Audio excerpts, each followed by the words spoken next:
As always, Ted, kick us off. Who do you have as your winner of the week? I had to go with Coach Ed Orgeron. Uh, did you see this audio from? I don't know if that was today or yesterday, but he was at the what was it, the Little Rock Athletic Club, and they were asking him about LSU, and he told the story. He said they're going to give him the $17.1 million left on his contract, and he said, "When do you want me to leave? And what door do you want me to leave from?" I believe the quote was, "What door do you want me out of, brother?" Yeah. I don't think the firing there at LSU is worrying him at all. He is living his best life right now. 17 million bucks. I do think it's interesting that he's a unique individual. There's no doubt. Sometimes I wonder how smart he is, but the dude can absolutely recruit, and the players love him. And there's a place in football for a guy like that. Now, I don't know what the right fit is, but I have a hard time believing that he's done with college football. I could be wrong. He can't do any of the shows because you can't understand anything that he's saying. So I have a hard time believing that they would hire him for that. Maybe they would, just because, it'd be entertaining. You never know what he's going to say. But I don't know. Do you think that Coach O is going to make another appearance in college football? I don't know if he's going to be a head coach again, but I would be stunned if he's not a defensive line coach again. Yeah. Because like you said, the players love him and that guy can recruit. Yep. I wouldn't mind him being a special assistant to the head coach here at OU, man. Like if he could, there you go. Him and Todd Bates and Chavis, all three recruiting defensive linemen. Yeah, sign me up. If OU's going to be throwing cash around, get Coach O. Let's go. I'm just curious how he fits in lifestyle wise with the message and everything that Venables has been pushing. But hey, if you're just do the recruiting thing, man, that would be good. You need a couple of those guys, right? You got to have a couple of them. Yes, absolutely. Yeah, I thought it was hilarious though. And that's why I laugh a lot of times, and I halfway joke that I feel like Scott Frost is self-sabotaging the Nebraska team to try and get fired before October 1st. But, it looked like it again this week for a big portion of the game. He just couldn't quite get it done. They almost could pull off the horrible loss. But, yeah, I don't know. I just loved Coach O's honesty and thought it was hilarious whenever he said, when do you want me to leave, and what door do you want me to leave from? What door do you want me to leave from, brother? He's one of a kind. All right, who do you have as your loser of the week? I know we hit this game already, but I had to say Sarkisian. There's a couple of different ways you can approach whenever you are a big underdog at home to a team the caliber of Alabama. And I think whenever you totally dodge like the moment that it is and try and talk down like what type of impact it has and what type of measuring stick it can be for your program, and basically just say like, this game doesn't define us. We're trying to get to the Big 12 championship game. This game has really nothing to do with that. I think you're telling your team that you don't think that they can win, and that it's okay to go out there and fail. Like, we've got other goals that we're looking at. This one doesn't factor in. mean, I guess I understand it to try and maybe downplay some expectations in the media and with fans, but you're talking to your team more than you're talking to anyone in that position. And I don't know. I feel like it sets a really bad example for the players that, hey man, coach is punting on this one. He really doesn't care about it. Like, he knows we can't win, so it's not that big of a deal. And if the players take that mindset into this game, it'll be really bad. It's already has the potential of being really bad, but that I don't know. I don't like that mindset at all. I was really, really surprised when I saw those clips from his presser. Yeah. It was one of those where I saw it and I was just like, what is like my main question after was like, what is he trying to accomplish by saying that? Like, hey, this isn't going to define us. You know, our goal is to be in the Big 12 championship game in December. Like, this doesn't affect that. Every game you play affects the team that you are going to be. Like, I think he's sending smoke signals out there that they're not any good and they're about to get absolutely curb stomped. You can't say that. I mean, I guess we ask coaches to be honest. We ask coaches to be honest, and then the guy's honest, and I'm over here like saying you can't say that. Well, maybe I should appreciate it, but like if you're going to take that approach, I mean, be almost just kind of, I don't know, self-deprecating about it. Be like, we're going to get beat by 1,000. No one thinks we can win. So we're going to go give it our best shot. Like, or everyone's told us all year that we're going to get killed. So, I mean, what does it really matter? Take that approach. Right? Don't say, this game doesn't affect our goals. I just wonder how the players react when they see that stuff, or is Sarkisian like, hey, I'm going to say this stuff publicly, but in the team meeting, he's like, hey, guys, I don't mean any of that shit. We're going to hey, they're coming to town and they're going to get our best shot. I'm not going to put any of that out there for them. Or maybe that's what he's doing, but I don't know. I watched the presser and it seemed pretty sincere. He was just like, oh, I mean, this game's no big deal. It was weird. I know. And what's crazy is, like I said earlier, the guy on the other sideline is psychotic. And this game means everything to him. And this game has nothing to do with Alabama winning the SEC either, but it has everything to do with recruiting, has everything to do with what the perception of your program is. Like, Sarkisian can sit there and dodge that it's a measuring stick, but everyone in the country is using this as a measuring stick to see what he's done at Texas in his first 2 years. That's just how it's going to be viewed. And if you just dismiss it as this doesn't matter, our only measuring stick is the Big 12 championship, well, I don't know, it just seems like it sets a bad example, but what do I know? Yeah, no, I'm with you. I thought it was odd. I did as well. All right, my winner and loser. Let's roll. For my winner of the week, did you see this Francis Tiafoe? Did you watch any of that against the Dolphins? I saw some of it, but I didn't see the whole story. So yeah, this is incredible. So he's an American tennis player. So his parents are immigrants. I believe it was like Sierra Leone, I want to say. His parents are immigrants, and he just beat Rafa Nadal at the US Open to reach the quarterfinals. He's like the first American to reach the quarterfinals. I think I read it's like the last 10 years or something in the men's side. And he's the youngest American to reach the quarterfinals at the US Open since Andy Roddick in 2006.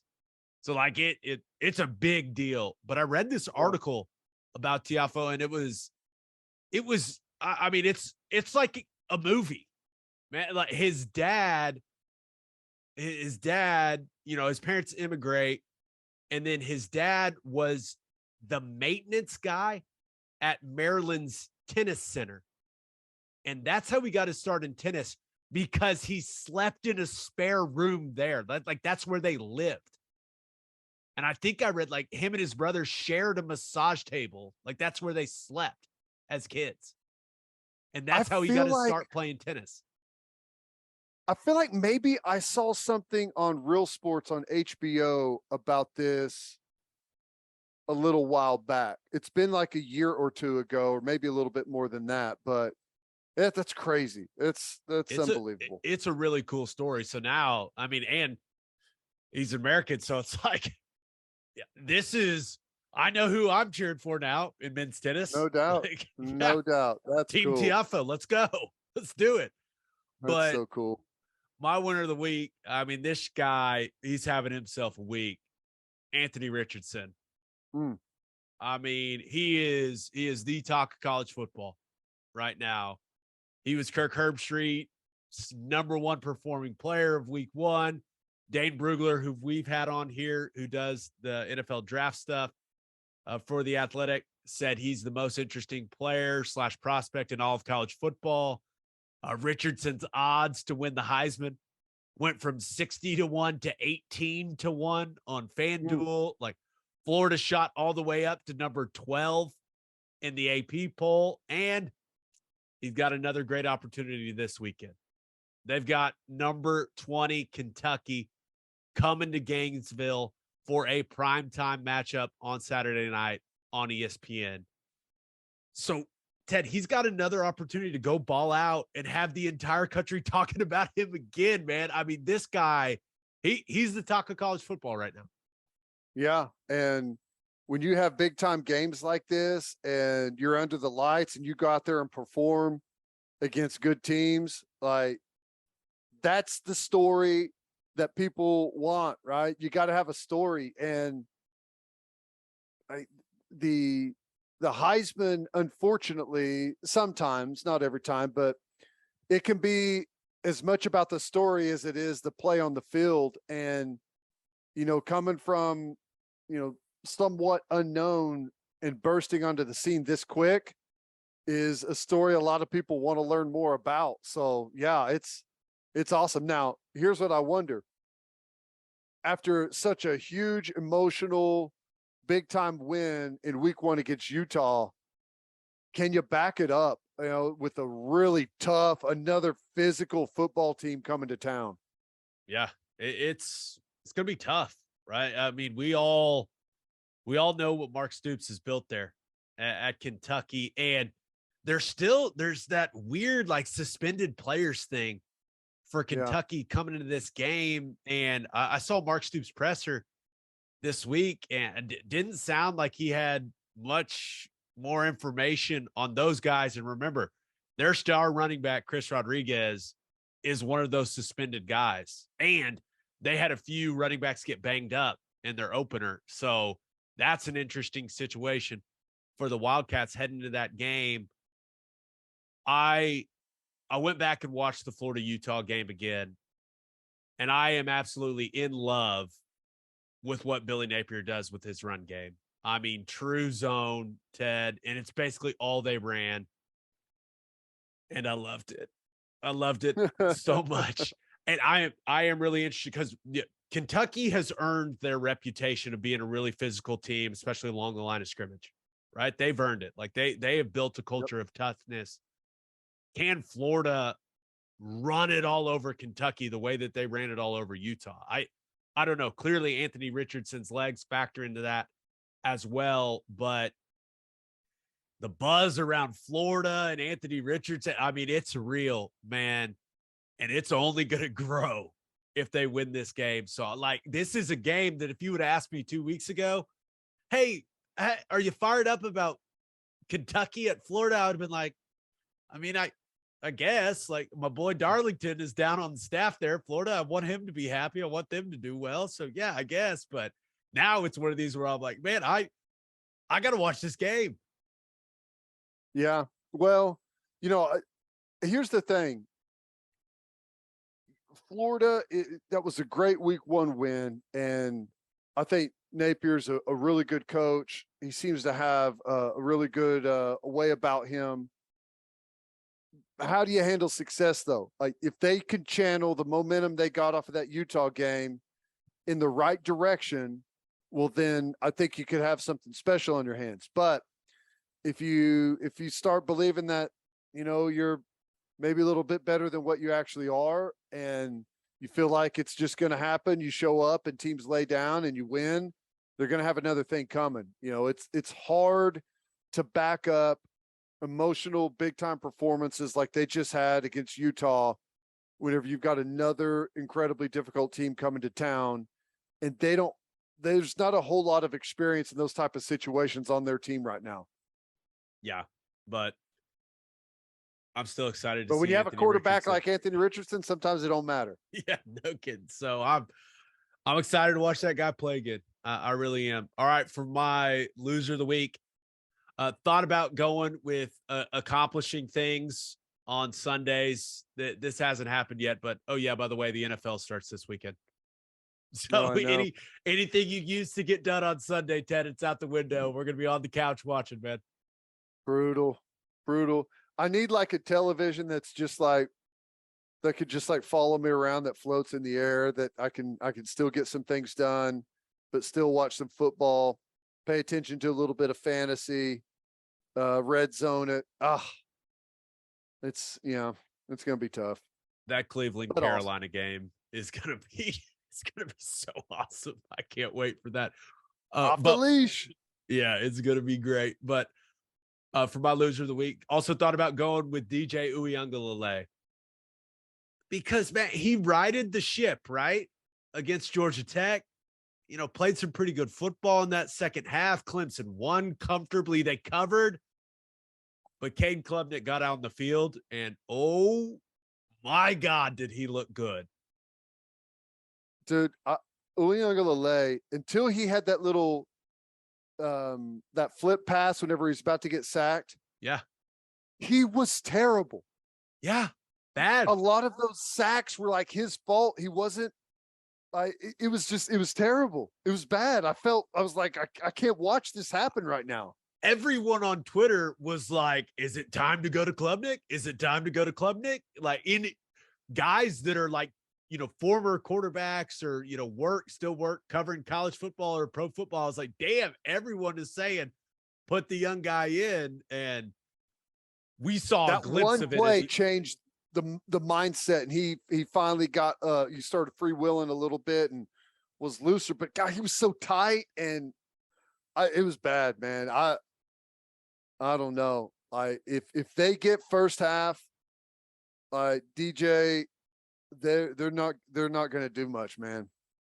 Yeah, I think they got a couple more weeks to figure that quarterback situation out, but just the glimpse we saw of Klubnik, yeah, I was like, oh, okay, I get it. Yeah, this guy could absolutely rip it.